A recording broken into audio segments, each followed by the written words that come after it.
Sleep paralysis हा शब्द तुम्ही ऐकला असेल. याचं उदाहरण म्हणजे आपल्याला अचानक जाग येते पण आपल्याला हालता येत नाही आणि असे वाटते की आपल्याकडे कोणतरी पाहत आहे. आता तुम्ही बोलत असाल की याचा आणि आपल्या कथेचा काय संबंध? तर चला ऐकूया स्लीप पॅरालिसिस, एक भयकथा.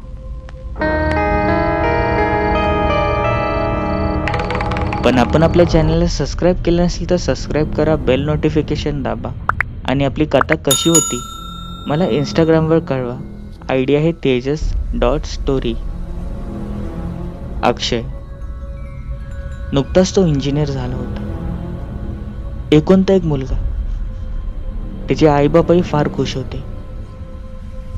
त्यासाठीच एक बाबांनी त्याला फार्म हाऊस विकत घेऊन दिला होता लोणावळ्याजवळ.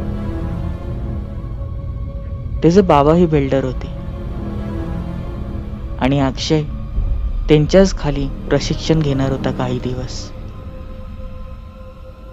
ठरल्याप्रमाणे अक्षय आणि त्याचे घरचे हे त्या फार्म हाऊसला गेले.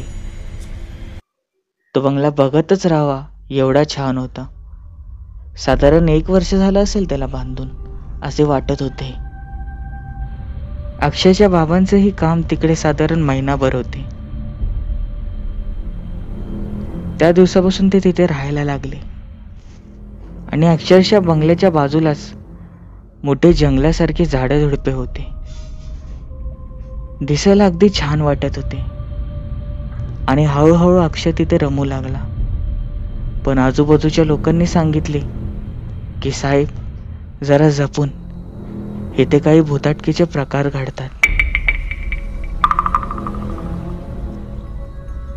त्यात अक्षय बोलला, व्हॉट नॉनसेन्स, असं कुठे असतं का?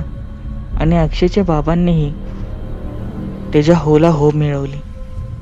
पण आईला मात्र विश्वास होता की असं काहीतरी असेल. साधारण 2-3 दिवस गेले असतील आणि अक्षय झोपी गेला. रात्रीचे ते 12-12:30 वाजले होते. अतिशय थंड वातावरण आणि अचानकच बाहेरून किंचाळण्याचा आवाज आला.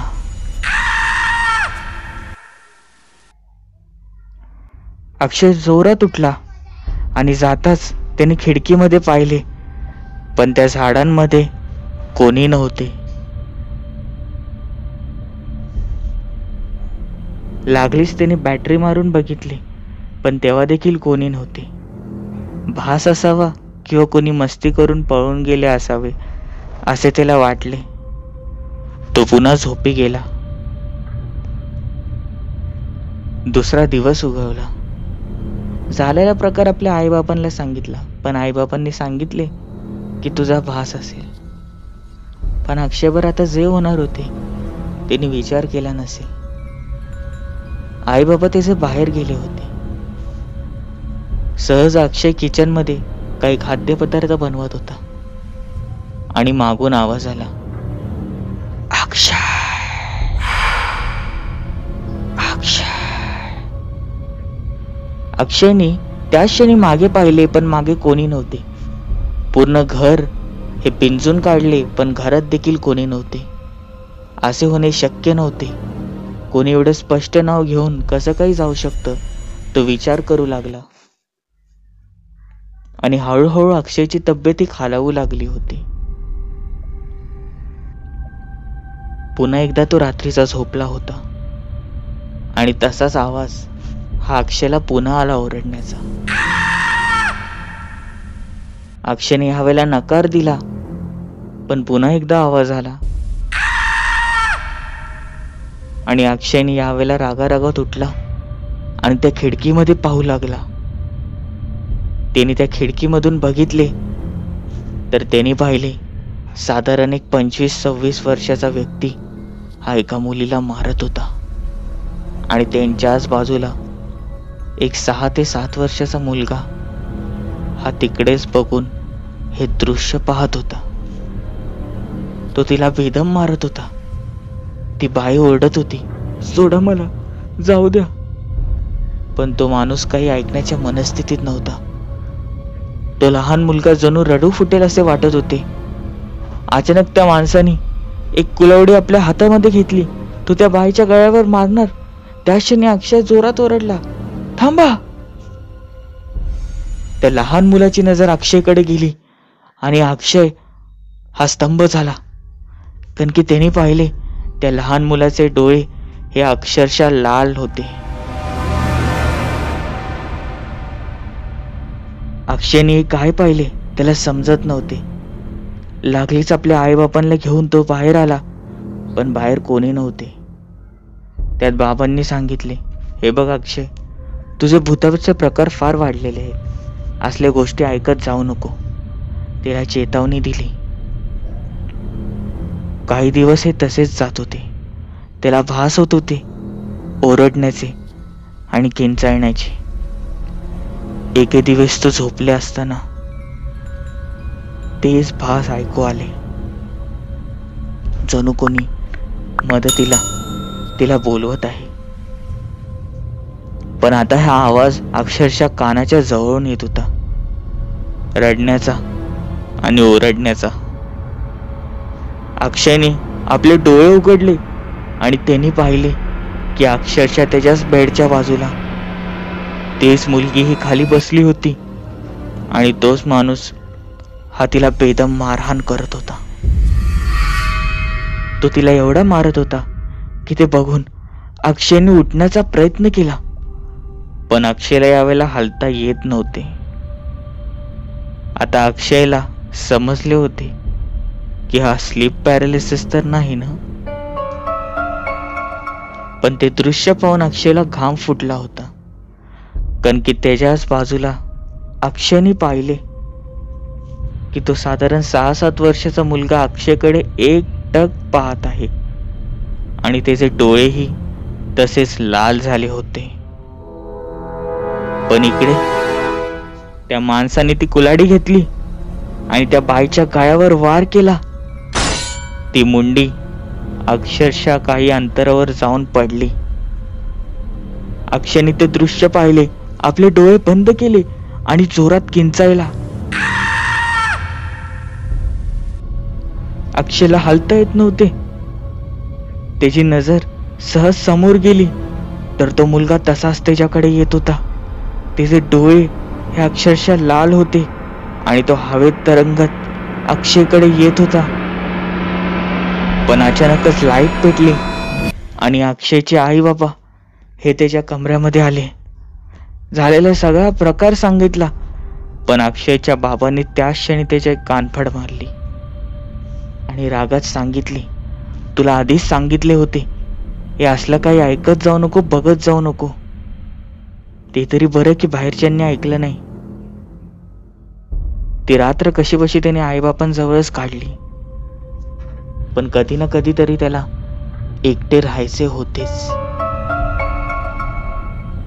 तो पुन्हा एकदा झोपी गेला, पण त्या दिवसापासून त्याला काहीच झाले नाही. पण अचानक एका रात्री तसंच त्याला ओरडण्याचा आणि मारण्याचा आवाज येऊ लागला. त्याने आपले डोळे उघडले, पण त्यांनी पाहिले की यावेळेला फक्त तो 7-8 वर्षाचा मुलगाच होता आणि तो अक्षयकडे तसाच पाहत होता, एका विचित्र रागाच्या नजरेने. जणू काय तो त्याची कुठली तरी इच्छा ही आता पूर्ण करणार होता. अक्षयने उठण्याचा प्रयत्न केला, पण अक्षयला हलता येत नव्हते. अक्षय किंचाळणार, पण त्या क्षणी त्या मुलाने एक कुल्हाडी काढली आणि तो अक्षयकडे पाहून एक क्रूर हास्य देऊ लागला आणि त्या आवाजात तो बोलला, तू माझ्या आईला मारलं होतंस ना, आज मी तुला मारणार.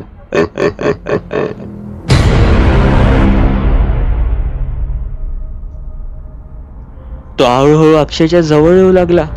त्याने आपली कुल्हाडी वरती गेली. अक्षयने आपली नजर मिटली, पण त्या क्षणी त्या खोलीचा दरवाजा उघडला गेला. अक्षयची आई आली आणि अक्षयने आईकडे पाहिले. त्या आईने आपल्या हातात असलेली एक माळ ही त्या भूताच्या गळ्यात टाकली. तो भूत जणू किंचाळू लागला आणि तडपडू लागला. असे वाटत होते की त्याच्या शरीराचे ते सगळी चामडी ही खाली आता गळून पसरत आहे. असे वाटत होते की तो कोणत्याही क्षणी जळणार आहे. तिथून त्याच्या शरीरातून धूर निघू लागला होता. पण त्याही अवस्थेत तो बोलला, नाही, बिलकुल नाही, मी याला जिवंत सोडणार नाही. आणि तो त्याही अवस्थेमध्ये हा तसंच चालत येऊ लागला. त्याच्या शरीरातून धूर सुटत होते, जणू तो आता भस्म होणार आहे. त्याने आपली कुल्हाडी ही वरती केली, अक्षयच्या गळ्यावर निशाणा धरला. तो मारणार, पण त्याच क्षणी अक्षय हा उठला आणि पळत पळत लांब गेला. पण आता त्या भूताचे मात्र अवघड झाले होते. जणू काही त्याची ती ताकद कमी झाली होती. ती कुल्हाडी ही तशीच मागे पडली. तो भूत कळत न कळत हा मांडीवर आला आणि हळूहळू वितळू लागला.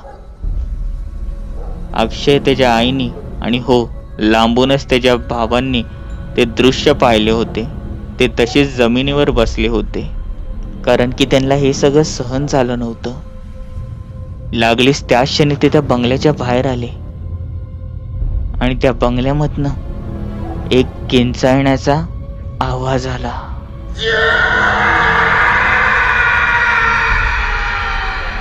दुसरा दिवस आला.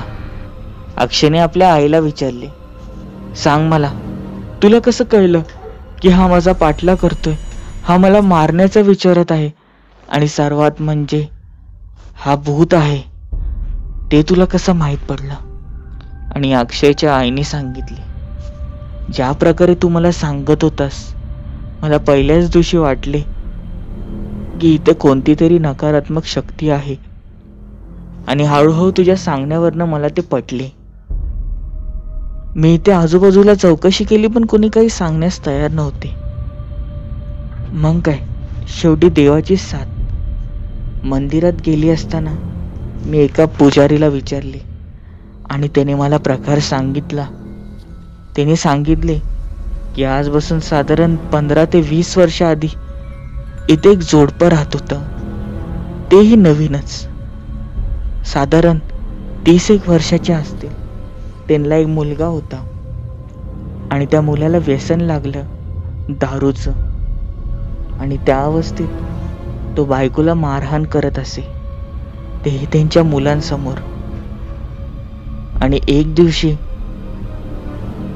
त्याच मुलाच्या डोळ्यासमोर त्या नवऱ्याने त्याच्या त्या बायकोला मारले आणि नंतर त्यांनी देखील आत्महत्या केली. त्या लहानशा मुलाला काही कळत नव्हते, पण आपल्या बापाची आत्महत्या बघून तो राग मनात धरून त्यानेही तिथेच आत्महत्या केली. तिकडेच एका खिडकीवरनं जीव दिला. कदाचित तो लहान होता. ते सगळं त्याचं दृश्य ते त्याने तसेच साठवून ठेवले. आणि सर्वात महत्वाचं म्हणजे जेव्हा मी तो फोटो बघितला, तेव्हा तो अक्षरशः तुझ्यासारखा दिसत होता माणूस. अक्षय, हे ऐकून अक्षय हा शांत झाला आणि त्याला समजले, कदाचित तो लहान मुलगा हा मला त्याचा बाप समजत होता. काही दिवस गेले आणि एक मोठी पूजा घातली त्या मुलाच्या आत्म्याच्या शांतीसाठी. आणि हो, नंतर अक्षय काही दिवस तिथेच राहिला, तेही एकटा, पण त्याला काही त्रास झाला नाही. काही इच्छाही अशा होतात किंवा घटना असे घडतात जे कोणी बघू शकत नाही आणि पचवू शकत नाही. म्हणून कधीतरी अन्याय होत असताना त्याला वेळीच थांबवा, नाहीतर त्या मुलासारखे भूत हे तयार होऊ शकतात.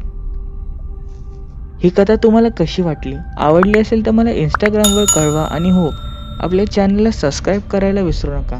बेल नोटिफिकेशन नक्की दाबा. तुमचेही कथा अनुभव असतील तर मला डिस्क्रिप्शनमधल्या दिलेल्या मेल ID वर नक्की सेंड करा. भेटूया पुढील भागांमध्ये.